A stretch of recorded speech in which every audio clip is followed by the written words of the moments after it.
بسم اللہ الرحمن الرحیم۔ سمیع الحسن صاحب سوات سے پوچھتے ہیں، مجھے اعصابی بیماری ہے، کمزوری بہت زیادہ ہے، سہارے سے چلتا ہوں، قطروں کی بھی بیماری ہے، وضو کرنے میں بہت زیادہ مشکل ہوتی ہے۔ صبح ایک دفعہ واش روم جانے کے بعد کیا میں دن میں باقی نمازوں کے لیے تیمم کر سکتا ہوں؟ پانی ہاتھ میں لے کر چہرے تک پہنچانا بھی میرے لیے مشکل ہوتا ہے، برائے مہربانی رہنمائی فرمائیں۔ دیکھیں، وضو کرنا اگر آپ کے لیے ممکن ہے تو وضو ہی کرنا پڑے گا آپ کو۔ وہ تو جب پانی پر قدرت نہ ہو یا پانی نہ ہو تو تیمم کی شریعت میں اجازت ہے، اور پانی ہاتھ میں لے کے مسح کرنا یہ بھی نہیں ہے، بلکہ پانی بہانا ضروری ہے۔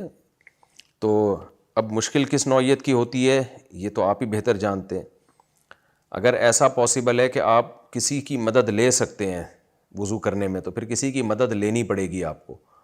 تو اس لیے اگر خود نہیں کر سکتے تو قادر بقدرت الغیر بھی قادر ہی ہوتا ہے، یعنی جو کسی اور سے مدد لے کے وضو کر سکتا ہے وہ بھی شریعت میں یہی سمجھا جاتا ہے کہ اس میں وضو کی استطاعت ہے۔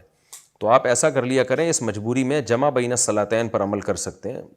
جمع بین الصلاتین کا مطلب یہ ہے کہ آپ ظہر کو بالکل آخری وقت میں پڑھیں، اور ظہر سے پہلے آپ نے وضو کیا، اور وضو کرتے ہی آپ نے ظہر پڑھی، اور بالکل اینڈ میں پڑھیں جب ٹائم دیکھ لیں ختم ہونے والا ہو۔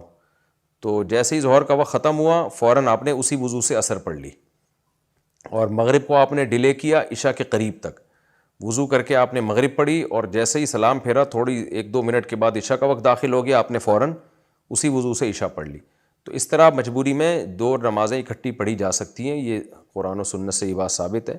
نماز قضا نہیں کرنی، ہر نماز اپنے ٹائم کے اندر اندر ہو رہی ہے، لیکن ضرورت کے وقت اس طرح سے عمل کیا جا سکتا ہے۔